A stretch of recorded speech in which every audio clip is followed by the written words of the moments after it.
উদ্ধার নিয়ে আসার জন্য খ্রিস্টকে দ্বিতীয়বার আসতে হবে। খ্রিস্টের দ্বিতীয় আগমন কখন হবে?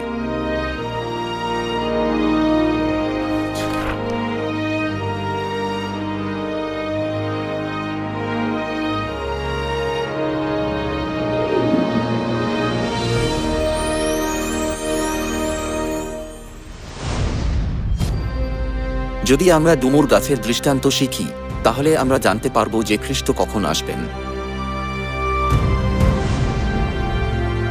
ডুমুর গাছ হইতে দৃষ্টান্ত শিখ। যখন তাহার শাখা কোমল হইয়া পত্র বাহির করে, তখন তোমরা জানিতে পারো তিনি সন্নিকট, এমনকি দ্বারে উপস্থিত। ডুমুর গাছের আসল কি, যা খ্রিস্টের আগমনকে দেখায়?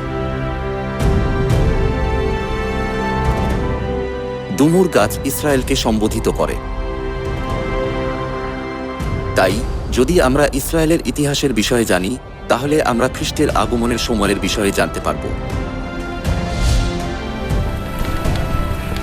70 খ্রিস্টাব্দে রোমান সাম্রাজ্যের দ্বারা ইসরায়েল ধ্বংস হয়েছিল।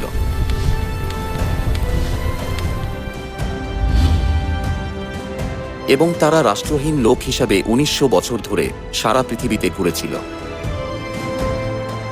কেউ জানত না যে ইসরায়েল স্বাধীন হতে পারবে। কিন্তু ভবিষ্যৎবাণী একেবারে নির্ভুলতার সাথে পূর্ণ হয়েছিল।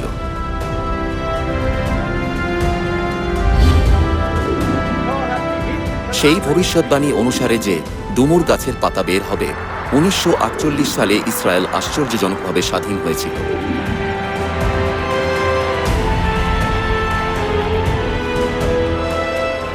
ইসরায়েলের স্বাধীনতা ছিল একটা অগ্নিশিখা, যা সারা জগৎকে জানিয়েছিল যে খ্রিস্ট আবার এই পৃথিবীতে এসেছেন।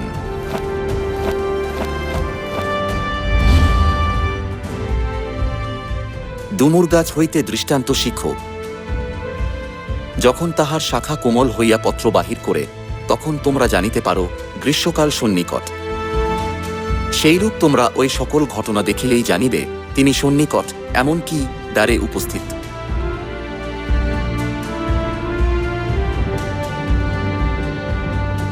যখন ডুমুর গাছের ভবিষ্যৎবাণী অনুসারে ইসরায়েল স্বাধীন হয়েছিল, খ্রিস্ট আনশানহোম 1948 সালে দাউদের সিংহাসনে বসেছিলেন।